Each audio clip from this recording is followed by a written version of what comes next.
नमस्कार मु दीपक सेनापति आज कहिबी ओडिशार एक प्राचीन कहानी चकुलिया पंडा कथा। काठ घोड़ा पानी पी परिवेषण परशुराम बेहेरा।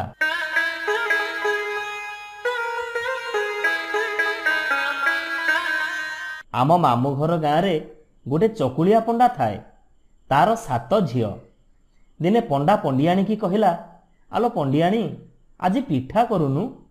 पंडियाणी पंडा कथारे हाँ मारिला आउ कहला, तमे जाउन, आसिला बेलकू मु तम पाई पिठा करी रखिथिबी, तमे आसी खाइब। पंडा सकाळु उठी भिक मागिबाकू गला। पंडियाणी या घरु चाउल ता घरु बिरी मागी आनी पिठा कला। पिठा करी सारी से टिके बाहरकू बुलिबाकू गला। बाहरु बुलीबाली आसी देखिला बेलकू तार 7 झियो जाक सबू पिठाकू खाइदेलेणी। पंडियाणी भाविला, पंडा आसी देखिबो जेतेबेले ता पई पिठा नाही सी आउ संसार रखिबनी। तेणु झियो मानकू टांके लेखाई छेचिला। दुखी घर आउ कोन चाउल बिरी अछि जे आउ थरे पिठा करी थोइदब। बहे कोरी कोचाड़ी हेकी रहिला। निजे निजे बसी कांदु थाए। संध्या बेले पंडा घर को आइला। पंडियाणी कहिला, सुणम, तम पाई मु पिठा करी रखिथिली, किंतु कौन हब, तम झियो माने सबु जाक पिठा खाइदेले। एबे कौन करूच कर। झियो मानक ऊपर रागी पंडा किछि न खाई चुप हेई रहिला। रातिरे पंडा पंडियाणी दिहे जांक बसी विचार कले, ये झियो गुड़ांकु नहीं बणरे छाड़ी देई आसिले गोटे चिंता जीव। ता पर दिन पंडा कौन कला, झियो मानकु मामू घर नहीं जिबा कथा कही सांगरे नहीं घरू बाहरी गला। बाटरे अग्नाअग्नि बनस्थ पड़िला। बनस्थ भितरे चालू थांती। अनेक बाट चलिबा परे झियो मानकु शोष हैला। गछ मूलरे झियो मानकु बसई देई पानी आनिबो बोली पंडा गला जे आउ फेरिलानी। एणे झियो माने बापांक फेरिबा बाटकू अनेई बसी थांती। चाहू चाहू आसी छाईले उठिलानी। एते बेले जाई बापा गले जे आउ आसिलेनी काहेकी। बापा बापा बोली केते डाकिले, केही सुनिलेनी। केते कांदिले बोबईले, तेबे सुद्धा बापार देखा मिलिलानी। भोकरे झियो मानकर करड़ी जलिलानी। कौन आउ करिबे, से एमिति कांदी बोबई रहिले। झियो माने कालीर पिठा खिया कथा मने पकेइले। पछकू से माने जानी पारिले, बापा आमको भंडेई देई बणरे छाड़ी देई गला, आउ से आसीबनी। बेल बुड़िला। मझी मझिरे केतेबेले बिलुआटाए केतेबेले हेटाटाए बोबाली छाड़ू थांती। पाखरे तो केही नहांती। पिला गुड़ाक एकुटिया तांकू डर माडिला। पुणी अंधार माड़ी आसुची। बणरे भूत प्रेत ब्रह्मराक्षस डाहाणी चिरिकुणी केते कौन थिबे। 7 भौणी जाक कांदी कांदी थकी पड़िलेणी। एबे आउ सेमाने कौन करिबे। सेमाने आउ किछु उपाय न पाई गोटे गछ उपरकू चढ़ीगले। गछ डालरे बसी आखिरु टोपाए टोपाए लुह गड़ौ थांती। रातिर आउ सेठी किए अछि जे बड़ पाटी करी कांदिले कांद शुणी दौड़ी आसीबो। एणे से देशर राजा जाइथिले पारिधिकी। लेउटी आसु आसु बेल बुड़ी गला। घोड़ारे चढ़ी आसु थांती। सेई बाट देई फेरु थांती। से गछ तले जाऊ जाऊ राजांक देहरे टोपाए पानी पड़िला। राजांकू केउ कथा हवा अपूर्व। सांगरे पात्र मंत्री साधव कटुआल गौड़ भंडारी समस्ते अछंती। राजा सेईठी अटकी गले। सांगे सांगे पात्र मंत्री को डाकी कहिले, अरे देख तो मो उपरे कौन पड़िला। सांगे सांगे चाखुणिया आसी परीक्षा कला। जो टोपाए पानी राजांक देहरे पड़िथिला से पानी नुह, से होउछि मनीषर आखि लुह। एबे समस्ते गछ उपरकू चाहि खोजिले। देखिले गछ डालरे 7टी झियो बसी कांदुछंती। राजा आज्ञा देबारु 7 भौणी जाक गछरु ओल्हेइले। राजा सेमानंकर सबु हालचाल पचारि बुझिले। 7 भौणी जाक सेमानंकर दुख कहानी राजांकू कहिले। राजा 7 भौणी को नौरकू नहीं गले। राणी करी रखिले। सबा सान भौणी को पाटराणी कले। एमिति किछि दिन गला। सान भौणीर गर्भ हैला। राजा सबुबेले दरबार करुथांती। चाहू चाहू आसी 10 मास पुरिला। राजा ताऊ सबुबेले उआसरे रही पारिबे नाही। दरबार को तो जिबे। पात्र मंत्री कटुआलंक सांगरे मामला बुझिबे। से एबे कोन सबुबेले राणी को पाखरे रही पारिबे। राजा दरबार को गला बेले खंडिए बंसी पाटराणी को देई थांती। राणी जेते बेले दुख पाइबे ये बंसीटुकू बजेइले राजा तांको पाखकु आसिबे। राजा या कही दरबारकु गले। राणी भाबिले काले राजा तांको मिछ कहिसंती। या बिचारी दिने परीक्षा करिबा पई मिछरे मिछरे बंसी बजेई देले। राजा जेमती बंसी बाजिबा सुनिले राजा सांगे सांगे राणी को पाखकु फेरी आसिले। राणी को पचारिले कि हो काहींकी मते डकैल, तमर तो एबे किछि असुविधा हेइनी। राणी कहिले बंसी बजेइले तमे सतरे आसुछ कि नाही ए कथा परीक्षा करिबा पई मु बंसी टिके बजेई देली। एबे जानिली तम कथा सत। राजा या सुनी फेरी गले। ए कथा मने थाए दिने सतकु सत राणी कष्ट पाइले। राणी सेतिकी बेले राजांको पाखकु डाकिबा पई बंसी बजेइले। राजांकर तो आगो कथा मने थाए। भाबिले राणी परिहासरे बंसी बजौछंती। ए कथा विचारी राजा आउ आसिलेनी। राणी एकाथरके 7टी सुंदर पुओ आउ गोटे सुनानाकी झियो जन्म देले। ए सबु कथा बड़ 6 भौणी जाक आदौ सही पारलेनी। पुणी 6 भौणीकर किछि नाही आउ सान भौणीर 7टी सुंदर पुओ सांगकू गोटे सुनानाकी झियो। ए कथा 6 भौणी जाक आदौ सही पारलेनी। सेमाने आपणा भितरे बिचरा बिचिरी होउथांती। केबे सुविधा मिलिले आछा करी चिंखे देबे। पिलाए जन्म हेले आउ राणी को चेता बुड़ी गला। ए 6 भौणी जाक एई सुजोग को अपेक्षा कर रहिथिले। सेमाने कोण कले ना से 8टी जाक पिला को नहीं जाई 8टी काठ कंढेई थोई देले। सेमानंकु नहीं खत गदारे पोती पकेइले। राणींकर चेता फेरिला बेलकु देखिले 8टी काठ कंढेई जन्म करिसेंती। या देखि राणींकर दुखर सीमा रहिलानी। राजांकर पुओ हब बोली केते आयोजन चलीथिला। शंख महुरी तिलिंगी बाजा केते कोण बराद हेइथिला। देखिला बेलकु 8टी काठ कंढेई जिए सुनिला सिए अपसंद कला। समस्ते छिछिकार कले। राजा ए सबु सुनिले। सतकु सत आसी देखिला बेलकु एई सबु समाचार तांकु एकता भारी शरम देला। राजा पात्र मंत्री समस्त को डकई आज्ञा देले राणी को घोड़ाशाला नहीं कि रख, से घोड़ा लंडी पोछंतु। जीए जेते राजा को बुझेइले राजा तो सहजे अबुझा, सी कौन आउ बुझंती। शेषरे सेया ही हेला। राणी कांदी बोबेई आपणा कर्म को आदरी घोड़ाशाला पड़ी रही थांती। राजा घरे से कौन भोग करू नथिले। जी पाट पीतांबरी पिंधि घीओरे कुळुकुचा करुथिले सी पुणी आज घोड़ाशाला पोछिले। एणे कौन हेइछि ना बड़ 6 राणी जाक तो 8टी जाक पिलांकु नहीं खत गदारे पोती देई आसिले। पिला माने तो सेते बेलकु बंची थांती। गंगा माता से 8टी जाक पिलांकु नहीं पालिले। दिनकु दिन पिलाए बढ़िले, खेली बुली शिखिले।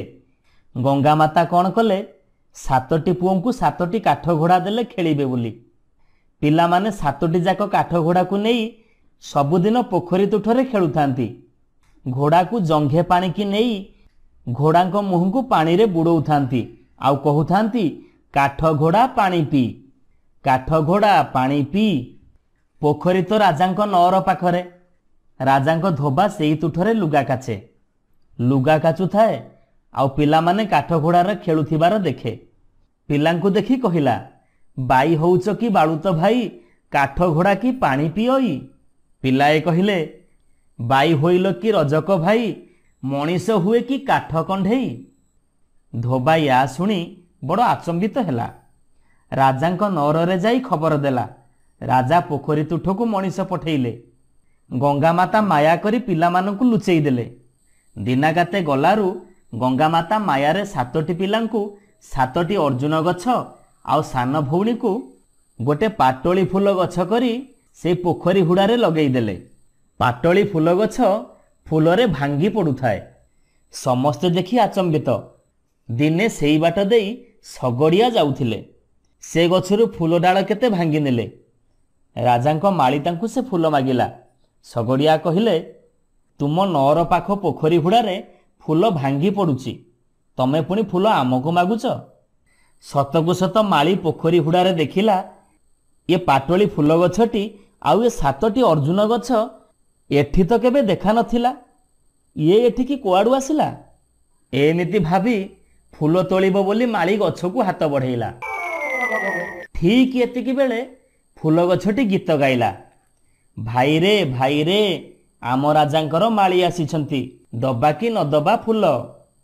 ସେଇଠୁ 7ଟି ଯାକ ଅର୍ଜୁନ ଗଛ ସେ ବି ଗୀତ ଗାଇ କହି ଉଠିଲେ, ସ୍ୱର୍ଗେ ଲାଗୁ ଡାଳ ମଞ୍ଚେ ଲାଗୁ ଡାଳ, ଆମେ 7 ଭାଇ ଭଉଣୀଏ ଥାଉଁ, ମା ପଛେ ଘୋଡ଼ାଶାଳ। ଆଲୋଲୋ ଭଉଣୀ ନଦିଅ ନଦିଅ ଫୁଲ। ୟା କହିଲାରୁ ପାଟଳି ଫୁଲ ଗଛର ଡାଳ ସବୁ ଉପରକୁ ଉଠି ଯାଉଥାଏ। ଫଳରେ ମାଳିର ହାତ ଆଉ ପାଇଲାନି, ସେ ଆଉ ଫୁଲ ତୋଳି ପାରିଲାନି। ସେ ଫେରି ଆସି ରାଜାଙ୍କୁ ସବୁ କଥା ଜଣେଇଲା। ରାଜା ଶୁଣି ଆଶ୍ଚର୍ଯ୍ୟ ହୋଇଗଲେ, ଆଉ ଘଟଣା କ'ଣ ଜାଣିବା ପାଇଁ ମନ୍ତ୍ରୀଙ୍କୁ ପଠେଇଲେ। ମନ୍ତ୍ରୀ ଆସି ଦେଖିଲେ ସତକୁ ସତ ପୋଖରୀ ହୁଡ଼ାରେ ପାଟଳି ଗଛରେ ଫୁଲ ଫୁଟି ଡାଳ ଗୁଡ଼ାକ ଯେମିତି ଭାଙ୍ଗି ପଡ଼ୁଛି। ଫୁଲ ତୋଳିବା ପାଇଁ ମନ୍ତ୍ରୀ ଯେତେବେଳେ ହାତ ବଢ଼େଇଲେ ସାଙ୍ଗେ ସାଙ୍ଗେ ଫୁଲ ଗଛଟି ଗୀତ ଗାଇ ଉଠିଲା, ଭାଇରେ ଭାଇରେ ଆମ ରାଜାଙ୍କର ମନ୍ତ୍ରୀ ଆସିଲେଣି, ଦବା କି ନ ଦବା ଫୁଲ। ଏଥର ଅନ୍ୟ 7ଟି ଯାକ ଗଛ କହି ଉଠିଲେ, ସ୍ୱର୍ଗେ ଲାଗୁ ଡାଳ ମଞ୍ଚେ ଲାଗୁ ଡାଳ, ଆମେ 7 ଭାଇ ଭଉଣୀଏ ଥାଉଁ, ମା ପଛେ ଘୋଡ଼ାଶାଳ। ଆଲୋଲୋ ଭଉଣୀ ନଦିଅ ନଦିଅ ଫୁଲ। ମନ୍ତ୍ରୀ ଏ ସମାଚାର ଦେଖି ସାଙ୍ଗେ ସାଙ୍ଗେ ଯାଇ ରାଜାଙ୍କୁ କହିଲେ। ରାଜା ନିଜେ ପୋଖରୀ ହୁଡ଼ାରେ ବିଜେ କଲେ।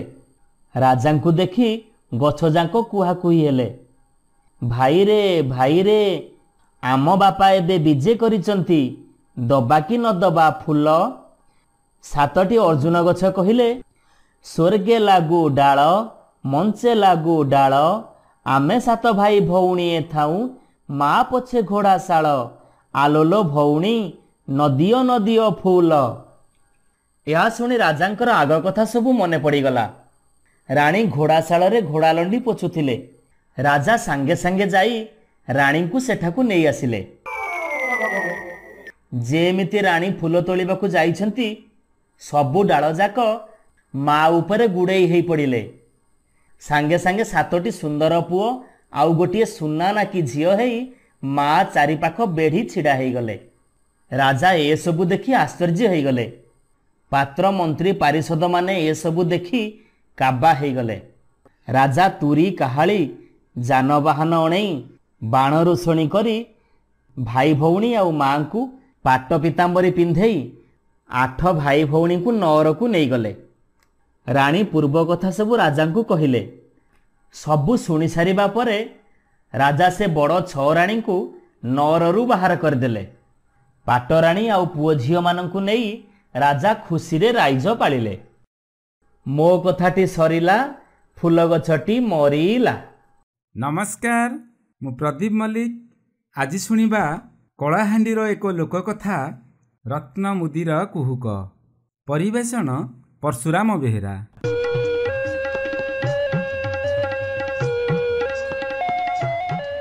ଗୋଟିଏ ଗାଁରେ ଜଣେ ତନ୍ତୀ ରହୁଥିଲା।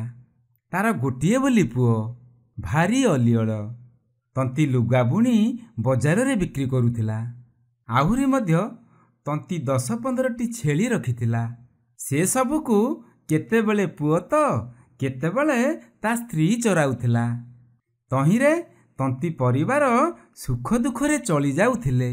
ଥରେ ତନ୍ତୀ ଲୋକଟି ଖୁବ୍ ବେମାର ପଡ଼ିଲା। ସ୍ତ୍ରୀ ଆଉ ପୁଅ ବୈଦ ଡକାଇ ତାକୁ ଔଷଧ ଦେଲେ, ଖୁବ୍ ସେବା କଲେ, କିନ୍ତୁ ରୋଗ ଭଲ ହେଲା ନାହିଁ। କିଛି ଦିନ ପରେ ତନ୍ତୀ ଲୋକଟି ମରିଗଲା। ଜାତି ଭାଇ ଡକାଇ ସ୍ତ୍ରୀ ଆଉ ପୁଅ ଦଶାହ କାର୍ଯ୍ୟ କଲେ। ଏଥର ପୁଅ ଉପରେ ଘର ଚଳାଇବା ଦାୟିତ୍ୱ ପଡ଼ିଲା। ତନ୍ତୀର ସ୍ତ୍ରୀ ତା ପୁଅକୁ କହିଲା, ପୁଅ, ବାପା ବଞ୍ଚିଥିଲା ବେଳେ ଲୁଗା ବୁଣି ଯାହା ରୋଜଗାର କରୁଥିଲେ ତହିଁରେ ଘର ଚଳୁଥିଲା। ଆମର ତ ଆଉ କୌଣସି ସ୍ଥାୟୀ ସମ୍ପତ୍ତି ନାହିଁ। ତୁ ଯେତିକି ଜାଣିଛୁ ଲୁଗା ବୁଣ, ତହିଁରେ ଆମେ ଚଳିଯିବା। ମା କଥା ଶୁଣି ତନ୍ତୀ ପୁଅ କାମ ଆରମ୍ଭ କଲା। ଏକାଥରକେ ସେ 2ଟି ଗାମୁଛା ତିଆରି କରି ପ୍ରଥମ ଥର ବଜାରକୁ ବିକ୍ରି କରିବାକୁ ନେଲା।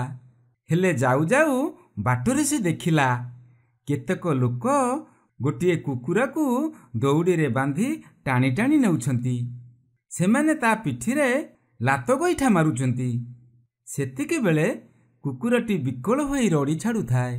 ତନ୍ତିପୁଅ ସେଇ ଲୋକମାନଙ୍କୁ ପଚାରିଲା, ଭାଇମାନେ, କୁକୁରଟି କି ଦୋଷ କରିଛି ଯେ ତାକୁ ପିଟି ପିଟି ନେଉଛ? ଲୋକମାନେ କହିଲେ, ଏ ରାତିରେ ଏତେ ଭୁକୁଛି ଯେ ଆମେ କେହି ଶୋଇପାରୁନାହୁଁ। ତାକୁ ନିଛାଟିଆ ଜାଗାକୁ ମାରିବା ପାଇଁ ନେଉଛୁ। ଲୋକଙ୍କ କଥା ଶୁଣି ତନ୍ତିପୁଅର ଦୟା ହେଲା। ସେ କହିଲା, ଭାଇମାନେ, ତାକୁ ମାର ନାହିଁ। ମୁଁ ତୁମକୁ ଖଣ୍ଡିଏ ଗାମୁଛା ଦେଉଛି, ତାରି ବଦଳରେ ତୁମେ ମୋତେ କୁକୁରଟିକୁ ଦେଇଦିଅ। ତା କଥାରେ ଲୋକେ ରାଜି ହୋଇଗଲେ। ସେମାନେ ତନ୍ତିପୁଅଠାରୁ ଗାମୁଛାଟିଏ ନେଇ କୁକୁର ସହ ଦଉଡ଼ିକୁ ତା ହାତରେ ଧରାଇଦେଲେ। ତନ୍ତିପୁଅ କୁକୁର ପିଠିକୁ ଆଉଁସେଇ ଦେଇ ତୁ ତୁ କହିବାରୁ ସେ ଲାଞ୍ଜ ହଲାଇ ତା ପଛେ ପଛେ ଧାଇଁଲା।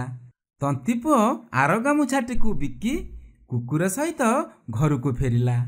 ତା ସହିତ କୁକୁରଟିକୁ ଦେଖି ମା କହିଲା, ପୁଅ, ୟାକୁ କେଉଁଠି ଆଣିଲୁ? ଇଏ ଆମର କ'ଣ କରିବ? ମା ଆଗରେ ପୁଅ ଗୋଟି ଗୋଟି କରି ସମସ୍ତ କଥା କହିଲା। ଗାମୁଛା ଦେଇ କୁକୁରଟିକୁ ଆଣିଥିବାରୁ ମା ଟିକିଏ ଦୁଃଖ କଲା। ପୁଅ କିନ୍ତୁ କହିଲା, ମା, ଦୁଃଖ କରନି, ଘରେ ତ ଆଉ କେହି ନାହାନ୍ତି। ଗୋଟିଏ ଗାମୁଛାର ମୂଲ୍ୟରେ ଆମେ ଦୁଃଖେ କଷ୍ଟ ଚଳିଯିବା। ମୁଁ ତ ପୁଣି ଆହୁରି ଲୁଗା ବୁଣିବି। ପୁଅକୁ ମା ଆଉ ବା କ'ଣ କହିବ? ଏଣିକି କୁକୁରଟି ଘରେ ରହିଲା।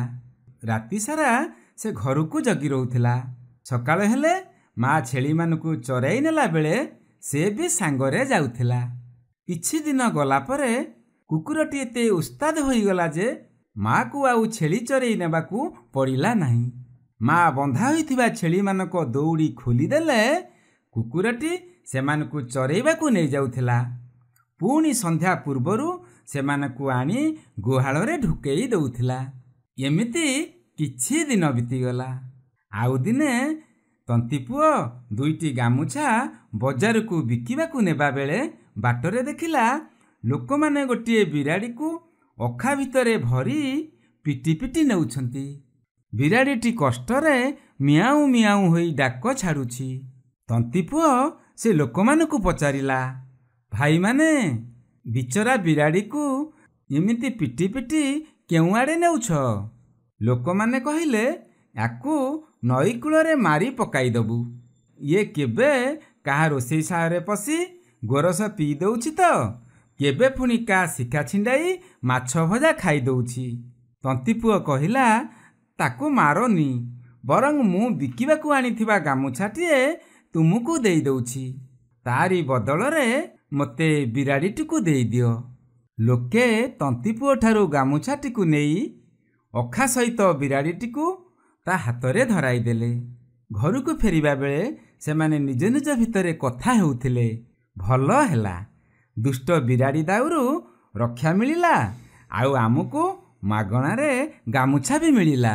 ତନ୍ତିପୁଅ ଅଖା ଭିତରୁ ବିରାଡ଼ିଟିକୁ କାଢ଼ି ତା ପିଠିକୁ ଆଉଁସି ଦେଲା। ସେ କଅଁଳ ହାତର ପରଶ ପାଇ ଖୁସିରେ ମିଆଉଁ ମିଆଉଁ କଲା। ଏଥର ବଳକା ଗାମୁଛାଟିକୁ ବିକି ତନ୍ତିପୁଅ ପୁଣି ଘରକୁ ଫେରିଲା। ପୁଅ ବିରାଡ଼ିଟିଏ ନେଇ ଆସିଥିବାରୁ ମା ଦୁଃଖ କଲା। ସେ କହିଲା, ପୁଅ, ତୋର ପିଲାଳିଆ ଢଙ୍ଗ ଗଲା ନାହିଁ। ବିରାଡ଼ିଟି ଆମର କି କାମରେ ଆସିବ? ପୁଅ କହିଲା, ମା, ଦେଖିବୁ, ଇଏ ବି ଆମ କାମରେ ଆସିବ। ବାପା ଗଲା ପରେ ଘର ସୁନସାନ ଲାଗୁଥିଲା, ଏବେ ଘରେ ଗହଳି ଲାଗିବ। ଏଣିକି ଖାଇ ପିଇ ବିରାଡ଼ିଟି ତନ୍ତି ଘରେ ଆରାମରେ ରହିଲା। ଏହା ପୂର୍ବରୁ ମୂଷାମାନେ ସେ ଘରେ ଉତ୍ପାତ ମଚାଉଥିଲେ, ଜିନିଷପତ୍ର ଲୁଗାପଟା କାଟି ଦେଉଥିଲେ। ହେଲେ ବିରାଡ଼ିଟି ରହିବା ପରେ ସେମାନେ ସାବାଡ଼ ହୋଇଗଲେ। ମୂଷାଙ୍କ ଉତ୍ପାତ ବନ୍ଦ ହୋଇଗଲା। କିଛି ଦିନ ପରେ ତନ୍ତିପୁଅ ବଜାରକୁ ଦୁଇଟି ଗାମୁଛା ଧରି ବିକିବାକୁ ଗଲା। ବାଟରେ ସେ ଦେଖିଲା ଦଳେ ଲୋକ ଗୋଟିଏ ନିବୁଜ ମାଠିଆ ଧରି କୁଆଡ଼େ ଯାଉଛନ୍ତି। ତନ୍ତିପୁଅ ପଚାରିଲା, ଭାଇମାନେ, ଏ ମାଠିଆରେ କ'ଣ ନେଇ ଯାଉଛ? ଲୋକମାନେ କହିଲେ, ଗୋଟିଏ ନାଗସାପ ଆମ ଗାଁରେ ରହି ଉତ୍ପାତ ମଚାଉଥିଲା, ତାକୁ କୌଶଳକ୍ରମେ ମାଠିଆରେ ଭର୍ତ୍ତି କରି ନେଉଛୁ। ବାଟରେ କେଉଁଠି ନେଉଳ ଦେଖିଲେ ତା ଆଗରେ ଛାଡ଼ିଦେବୁ। ନେଉଳ ତାକୁ ଖଣ୍ଡ ଖଣ୍ଡ କରି ମାରି ପକାଇବ। ଲୋକମାନଙ୍କ କଥା ଶୁଣି ତନ୍ତିପୁଅ କହିଲା, ନାଇଁ ଭାଇମାନେ, ତୁମେ ତାକୁ ମାର ନାହିଁ, ବରଂ ମୋଠୁ ଗାମୁଛାଟିଏ ନେଇ ତା ବଦଳରେ ସାପଟିକୁ ମୋତେ ଦେଇଦିଅ। ଲୋକମାନେ ରାଜି ହୋଇଗଲେ। ସେମାନେ ତାଠାରୁ ଗାମୁଛାଟି ନେଇ ମାଠିଆ ସହିତ ସାପଟିକୁ ଦେଇଦେଲେ। ତନ୍ତିପୁଅ ଗୋଟିଏ ପୋଖରୀ ହୁଡ଼ାକୁ ଯାଇ ମାଠିଆଟିକୁ ଖୋଲିଦେଲା। ସଙ୍ଗେ ସଙ୍ଗେ ନାଗସାପଟି ବାହାରି ପାଖରେ ଥିବା ଗୋଟିଏ ଗାତ ଭିତରକୁ ପଶିଗଲା। ତନ୍ତିପୁଅ ବି ଛାଡ଼ିବାର ପିଲା ନୁହଁ। ଗାମୁଛାଟିଏ ଦେଇ ସେ ସାପଟିକୁ ଆଣିଛି, ଏତେ ସହଜରେ କ'ଣ ସେ ତାକୁ ଛାଡ଼ିଦେବ? ସେ ପାଖ ବିଲରେ କାମ କରୁଥିବା ଜଣେ ଲୋକଠାରୁ ଶାବଳଟିଏ ଆଣି ଗାତ ଖୋଳିବାକୁ ଲାଗିଲା। ସେ ଯେତେବେଳେ ଗାତ ଖୋଳୁଥାଏ, ସାପଟି ଆହୁରି ଆହୁରି ଗାତ ଭିତରକୁ ପଶି ଯାଉଥାଏ। ଶେଷରେ ସାପଟି ଆଉ ଯାଇପାରିଲା ନାହିଁ। ସେ ଗୋଟିଏ ରତ୍ନମୁଦି ବାନ୍ତି କରି କହିଲା, ମୋତେ ଛାଡ଼ିଦିଅ, ଏ ରତ୍ନମୁଦିଟି ନେଇଯାଅ, ଦେଖିବ ତୁମର ଅବସ୍ଥା ବଦଳିଯିବ। ତନ୍ତିପୁଅ ରତ୍ନମୁଦିଟିକୁ ନିଜ ଗାମୁଛା କାନିରେ ବାନ୍ଧି ଘରକୁ ଫେରିଲା। ହେଲେ ଘରେ ପହଞ୍ଚି ସେ ଯାହା ଦେଖିଲା ବିଶ୍ୱାସ କରିପାରିଲା ନାହିଁ। ତାର ଝାଟିମାଟିରେ ତିଆରି ଘରଟି ବହୁତ ବଡ଼ କୋଠାରେ ପରିଣତ ହୋଇଯାଇଛି। କୋଠାଟି ମଧ୍ୟ ଧନ ସମ୍ପତ୍ତିରେ ପୂରି ଉଠିଛି। ସେ ଜାଣିଗଲା ଏସବୁ ସାପ ଦେଇଥିବା ରତ୍ନମୁଦି ପାଇଁ ସମ୍ଭବ ହୋଇଛି। ସେ କୋଠା ଭିତରକୁ ଗଲା। ତା ମା ଆଉ କୁକୁର ବିରାଡ଼ି ସହିତ ସେ ଆନନ୍ଦରେ ଦିନ କଟାଇଲା। ଏଣିକି ଆଖପାଖ ଅଞ୍ଚଳରେ ଲୋକେ ତା ସମ୍ବନ୍ଧରେ ଫୁସୁରୁ ଫାସର ହେଲେ। ସେ ପାଇଥିବା ରତ୍ନମୁଦି ସମ୍ବନ୍ଧରେ ଚାରିଆଡ଼େ ପ୍ରଚାର ହେବାକୁ ଲାଗିଲା। ଏସବୁ ଖବର ଶୁଣି ପାଖ ଗାଁର ମହାଜନ ସହି ପାରିଲା ନାହିଁ। କେମିତି ତନ୍ତିପୁଅର ରତ୍ନମୁଦି କୌଶଳ କରି ନେଇ ଆସି ନିଜେ ସେ ଅଞ୍ଚଳର ସବୁଠୁ ଧନୀ ଲୋକ ହୋଇ ରହିବ, ଏ ପାଇଁ ମହାଜନ ଉପାୟ ପାଞ୍ଚିଲା। ମହାଜନ ଏଥର ତନ୍ତିପୁଅ ସହିତ ମିତ ବସିଲା। ଦିନକୁ ଦିନ ଦୁଇ ଜଣଙ୍କ ମଧ୍ୟରେ କ୍ଷୀର ନୀର ଭଳି ବନ୍ଧୁତା ବଢ଼ିଲା। ଦିନେ ମହାଜନ ତନ୍ତିପୁଅକୁ କହିଲା, ମିତ, ମୋ ସ୍ତ୍ରୀ ତୁମ ଭଳି ଗୋଟିଏ ରତ୍ନମୁଦି ତିଆରି ଆଣିବାକୁ ଅଳି କରୁଛି। ମୋତେ ଟିକିଏ ସେ ମୁଦିଟି ଦିଅ। ତାକୁ ନେଇ ମୁଁ ବଣିଆକୁ ଦେଖାଇ ଠିକ୍ ସେଇଭଳି ମୁଦିଟିଏ ତିଆରି କରିବି। ବିଚରା ତନ୍ତିପୁଅ ଭାରି ସରଳ। ସେ ମହାଜନର ଛଳ ବୁଝିପାରିଲା ନାହିଁ। ରତ୍ନମୁଦିଟିକୁ ନେଇ ସେ ତାକୁ ଦେଇଦେଲା। ମହାଜନ ମୁଦିଟି ନେଇ ସେଇଭଳି ଗୋଟିଏ ନକଲି ମୁଦି ତିଆରିଲା। ସେଇଟା ବି ରତ୍ନମୁଦି ଭଳି ଚକଚକ ଦିଶୁଥାଏ। କିଛି ଦିନ ପରେ ତାକୁ ନେଇ ସେ ତନ୍ତିପୁଅକୁ ଦେଲା ଆଉ କହିଲା, ମିତ, ଏଇ ତୁମର ମୁଦିଟି ରଖ। ନକଲି ମୁଦିଟିକୁ ଅସଲି ରତ୍ନମୁଦି ଭାବି ତନ୍ତିପୁଅ ତା ପାଖରେ ରଖିଲା। ସେଇଦିନଠାରୁ କ'ଣ ହେଲା ନା, ତନ୍ତିପୁଅ ଆଗ ଭଳି ପୁଣି ଗରିବ ହୋଇଗଲା। ତାର କୋଠା ଘର ଉଭେଇ ଯାଇ ଆଗ ଭଳି ଝାଟିମାଟିର ଘରରେ ପରିଣତ ହୋଇଗଲା। ଏଣେ ମହାଜନର ଧନ ସମ୍ପତ୍ତି ବଢ଼ିବାକୁ ଲାଗିଲା। ତନ୍ତିପୁଅ ଘରେ ରହୁଥିବା କୁକୁର ଆଉ ବିରାଡ଼ି କିନ୍ତୁ ଭାରି ଚତୁର। ସେମାନେ ଆଗରୁ ତନ୍ତିପୁଅ ପଛେ ପଛେ ଅନେକ ସମୟରେ ମହାଜନ ଘରକୁ ଯାଉଥିଲେ। ତେଣୁ ମହାଜନର କାରସାଧି ବୁଝିପାରିଥିଲେ। ଦିନେ କୁକୁର ଆଉ ବିରାଡ଼ି ଦୁହେଁ ବିଚାର କଲେ ଯେ ରତ୍ନମୁଦି ପାଇଁ ସେମାନଙ୍କ ମାଲିକ ଗରିବ ହୋଇଯାଇଛି। ଯେମିତି ହେଲେ ରତ୍ନମୁଦିଟିକୁ ମହାଜନ ପାଖରୁ ନେଇ ଆସି ମାଲିକକୁ ଦବାକୁ ପଡ଼ିବ। ଏପାଇଁ ମହାଜନ ମୁଦିଟିକୁ କେଉଁଠି ରଖିଛି କଳେ ବଳେ କୌଶଳେ ତାହା ଆଣିବାକୁ ପଡ଼ିବ। ଦିନେ କୁକୁର ଆଉ ବିରାଡ଼ି ମହାଜନ ଘରକୁ ଧାଇଁଲେ। କୁକୁରଟି ମହାଜନ ଘରର ବାହାରେ ରହି ଏଣେ ତେଣେ ଆଖି ପକାଉଥାଏ, ଆଉ ବିରାଟଟି ଭିତରକୁ ପଶିଯାଇ ମହାଜନର ଶୋଇବା ଘରେ ଛପି ରହିଲା। ଏଣେ ତେଣେ ନିଘା କଲା। ସେଇଠି ଦିନେ ଦୁଇ ଦିନ ରହିବା ପରେ ବିରାଟଟି ଜାଣିପାରିଲା ଯେ ଦିନ ବେଳେ ମହାଜନ ମୁଦିଟିକୁ ଆଙ୍ଗୁଠିରେ ପିନ୍ଧୁଛି, ଆଉ ରାତି ହେଲେ ପାଟିରେ ପୁରାଇ ଶୋଇଯାଉଛି। ତା ପାଟିରୁ ମୁଦିଟିକୁ କାଢ଼ି ନେଇ ପଳେଇବା ଏତେ ସହଜ ନୁହେଁ। ଦିନେ ହଠାତ୍ ବିରାଡ଼ି ମୁଣ୍ଡରେ ବୁଦ୍ଧି ଢୁକିଲା। ସେ ମହାଜନ ଘରେ ରହୁଥିବା ଗୋଟିଏ ବଡ଼ ମୂଷାକୁ ଗୋଡ଼ରେ ଧରି ପକାଇଲା। ମୂଷାଟି ପ୍ରାଣ ବିକଳରେ ଚିଁ ଚିଁ ଶବ୍ଦ କଲା। ବିରାଡ଼ି ତାକୁ କହିଲା, ଚୁପ୍ ହେଇଯା, ମୁଁ ଚାହିଁଲେ ତୋତେ ମାରି ଖାଇଯିବି, ହେଲେ ତୁ ଯଦି ମୋର ଗୋଟିଏ କାମ କରିଦେବୁ ତୋତେ ମାରିବି ନାହିଁ। ମୂଷା ପଚାରିଲା, କି କାମ? ବିରାଡ଼ିଟି ତା କାନରେ ଚୁପି ଚୁପି କିଛି ସମୟ କଥା ହେଲା। ତା କଥା ଶୁଣି ମୂଷା ମୁଣ୍ଡ ଟୁଙ୍ଗାରି ରାଜି ହେଲା। ସେଦିନ ରାତିରେ ସବୁଦିନ ଭଳି ମହାଜନ ରତ୍ନମୁଦିଟିକୁ ପାଟିରେ ପୁରାଇ ଶୋଇଗଲା। ଠିକ୍ ସେହି ସମୟରେ ମୂଷାଟି ବିରାଡ଼ି କହିବା ଅନୁଯାୟୀ ମହାଜନର ନାକରେ ଲାଞ୍ଜଟିକୁ ପୁରାଇ ଯେମିତି ହଲାଇ ଦେଇଛି, ସେ ଆଁଛୁ ଆଁଛୁ କରି ଛିଙ୍କିବାରେ ଲାଗିଲା। ରତ୍ନମୁଦିଟି ସେତିକି ବେଳେ ମହାଜନ ପାଟିରୁ ବାହାରି ଛିଞ୍ଚାଡ଼ି ହୋଇ ପଡ଼ିଲା। ବିରାଡ଼ି ତ ସୁଯୋଗ ଅପେକ୍ଷାରେ ଟାକି ରହିଥିଲା। ସେ ରତ୍ନମୁଦିଟିକୁ ତଳୁ ଝାମ୍ପ ମାରି ସେ ପାଟିରେ ପୁରାଇ ପଳେଇଗଲା। ସେ ବାହାରକୁ ଆସିବା କ୍ଷଣି କୁକୁରଟି ତା ମୁହଁରେ ରତ୍ନମୁଦି ଦେଖି ଭାରି ଖୁସି ହେଲା। ଏବେ ଦିହେଁ ଦୌଡ଼ି ପଳାଇଲେ ନିଜ ମାଲିକ ଘରକୁ। ସେତିକିବେଳେ ତନ୍ତିପୁଅ ମୁଣ୍ଡରେ ହାତ ଦେଇ ଖଟରେ ଗଡ଼ପଡ଼ ହେଉଥାଏ। ବିରାଡ଼ି ଆଉ କୁକୁର ଅସିଲି ରତ୍ନମୁଦିଟି ନେଇ ଯେମିତି ତା ହାତରେ ଦେଇ ଦେଇଛନ୍ତି, ତନ୍ତିପୁଅର ଆନନ୍ଦ କହିଲେ ନ ସରେ। ସେ ବିରାଡ଼ି ଆଉ କୁକୁରଙ୍କୁ ଏକାଠି କୁଣ୍ଢାଇ ପକାଇଲା। ଦେଖୁ ଦେଖୁ ତନ୍ତିପୁଅ ପୁଣି ଧନୀ ହୋଇଗଲା। ତା ମାଟି ଝାଟିର ଘର ପୁଣି ଗୋଟିଏ କୋଠାରେ ପରିଣତ ହୋଇଗଲା। ଏଣେ କିନ୍ତୁ ମହାଜନ ଗରିବ ହୋଇଗଲା। ଶେଷରେ ତାକୁ ଭିକ ମାଗି ଚଳିବାକୁ ପଡ଼ିଲା।